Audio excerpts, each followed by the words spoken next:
కూచుని తింటే కొండలైనా కరుగుతాయి. ఇది పాతకాలం నాటి మాట.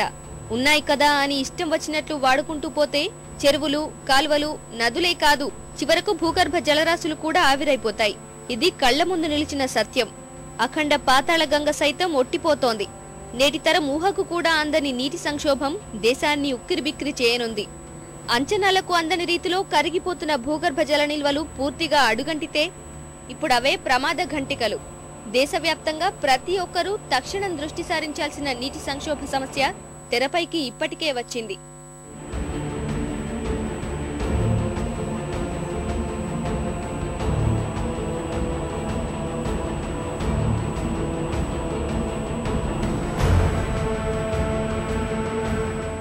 ప్రపంచంలోనే భూగర్భ జల వనరుల వినియోగంలో మన దేశానిది ప్రథమ స్థానం. రోజువారీ వినియోగాల కోసం ఏటా 230 క్యూబిక్ కిలోమీటర్ల భూగర్భ జలాలను వివిధ మార్గాల ద్వారా పైకి తోడేస్తున్నాం. ప్రపంచం మొత్తం వినియోగంలో అది దాదాపు 4వ వంతు. మనకు దేశీయంగా 60% వ్యవసాయ అవసరాలు, 85% గ్రామీణ, పట్టణ నీటి సరఫరాలకు భూగర్భ జలాలే ఆధారంగా ఉన్నాయి. ఇన్నాళ్లు అవసరాల పేరిట ఇష్టానుసారం నీటిని తోడేసిన ఫలితాలే ఇప్పుడు కొత్త ప్రమాదానికి కారణమయ్యాయి.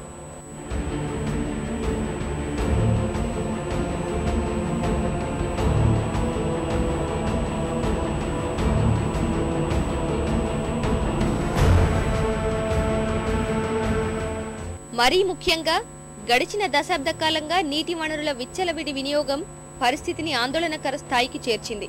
ఈ సమస్యను సమగ్ర అధ్యయనం చేసిన ప్రపంచ బ్యాంకు 3 ఏళ్ల క్రితమే కళ్లు బయర్లు కమ్మే సంగతులను వెల్లడి చేసింది.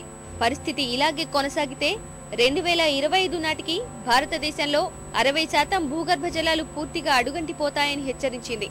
అంతేగాక ఇప్పటికే 29% భూగర్భ ప్రవాహాలు ప్రమాదంలో ఉన్నాయని తెలిపింది. మారుతున్న పరిస్థితులు, వాతావరణ మార్పులతో వాటి స్థాయి తీసికట్టుగా మారుతుందని ఆందోళన వ్యక్తం చేసింది.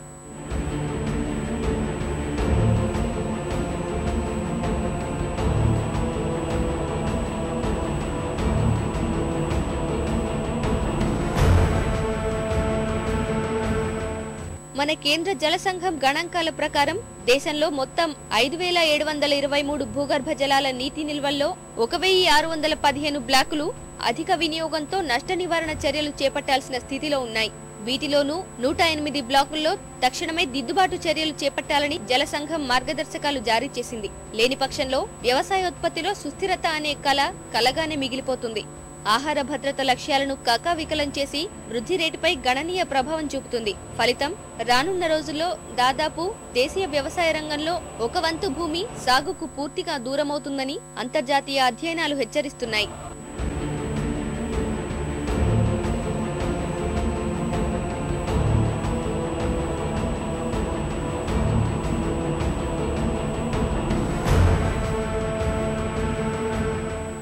ఇక వందలు, వేల అడుగుల లోతు నుంచి భూగర్భ జలాలు వెలికి తేవడం ఆరోగ్య సమస్యలకు కారణమవుతోంది. ఒక స్థాయికి మించి లోతుకు వెళుతున్న కొద్దీ నీటి నాణ్యత తగ్గి వివిధ రసాయనాల గాఢత పెరుగుతుంది.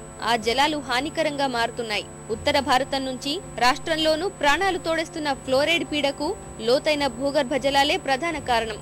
సురక్షితమైన తాగునీటి కోసమైనా భూగర్భ జలాలపై కాక ప్రత్యామ్నాయ వనరులపై ఆధారపడాలన్నది నిపుణుల చిరకాల సూచన. ముఖ్యంగా ఉత్తర భారతంలో భూగర్భ జలాలు అడుగంటుతున్న తీరు ప్రమాద ఘంటికలు మోగిస్తోంది. గోధుమలు, బార్లీ, వరి విస్తారంగా పండించే మైదాన ప్రాంతాలు, రాజస్థాన్, హర్యానా, పంజాబ్, దేశ రాజధాని ఢిల్లీ సహా జైపూర్ వంటి జనసమ్మర్ధ నగరాలు భవిష్యత్తులో చుక్క నీటికి కూడా కటకటలాడాల్సొస్తుందని నాసా ఉపగ్రహాల పరిశోధనల ఫలితాల విశ్లేషణలు వెల్లడించాయి. గత దశాబ్దంలో ఏడాదికి 1 అడుగు చొప్పున దిగజారుతూ వచ్చిన భూగర్భ జలాలు పూర్తిగా నిండుకునే ప్రమాదం పొంచి ఉందని అప్రమత్తం చేసింది. వాటి ప్రకారం భారతదేశ భూగర్భ జలాల తగ్గుదల రేటు ప్రపంచంలో మరే దేశంతో పోల్చినా చాలా ఆందోళనకర స్థాయిలోనే ఉంది. ఉత్తర భారత భూగర్భ జలాల అదృశ్యంపై నాసాకు చెందిన మాట్ రాడాల్ బృందం పరిశోధనలు చేసింది. ఆ సమస్యకు అసలు కారణం మానవ తప్పిదాలు, విచ్చలవిడి వినియోగమే అని తేలింది. జలాల అదృశ్యం సేద్యం, వాడుక, తాగునీటి వంటి మానవ అవసరాల వల్లే అని తెలిపింది. ఈ ప్రభావం వల్ల 14 కోట్ల మంది ప్రజల భవితవ్యంపై నీలి నీడలు కమ్ముకోబోతున్నాయని హెచ్చరించింది. ఉత్తర భారత సేద్యం కుప్పకూలుతుందని, గుక్కెడు నీటి కోసము అష్టకష్టాలు తప్పవని భయంకరమైన భవిష్యత్తు కళ్ల ముందుకు తెచ్చింది.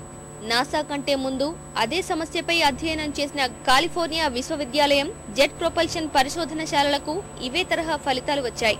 నాసా ఉపగ్రహాల చిత్రాల ప్రకారం పంజాబ్, రాజస్థాన్, హర్యానా, ఢిల్లీతో పాటు గుజరాత్, మహారాష్ట్ర, తమిళనాడుల్లో కొన్ని ప్రాంతాలు, యూపీ, ఉత్తరాఖండ్, మధ్య భారతంలోనూ భూగర్భ జలాల క్షీణత జాగ్రత్త పడాల్సిన స్థాయిలోనే ఉంది. ఆంధ్రప్రదేశ్లో సూచీలు మధ్యస్థంగా ఉండి అటు ఇటు ఊగిసలాడుతున్నాయి. ఒకసారి భూగర్భం నుంచి జలాన్ని బయటకు తీస్తే ఆ లోటు పూడ్చడానికి నెల నుంచి ఏళ్ల తరబడి వ్యవధి పడుతుంది. కానీ ఆ ప్రక్రియ సవ్యంగా జరగడం లేదని పరిశోధనలు కుండబద్దలు కొట్టి మరీ చెప్పాయి. అంతేగాక సాలీన వర్షపాతంలో నమోదవుతున్న హెచ్చుతగ్గులు భూగర్భ జలాల స్థాయిపై పెను ప్రభావం చూపుతున్నాయి.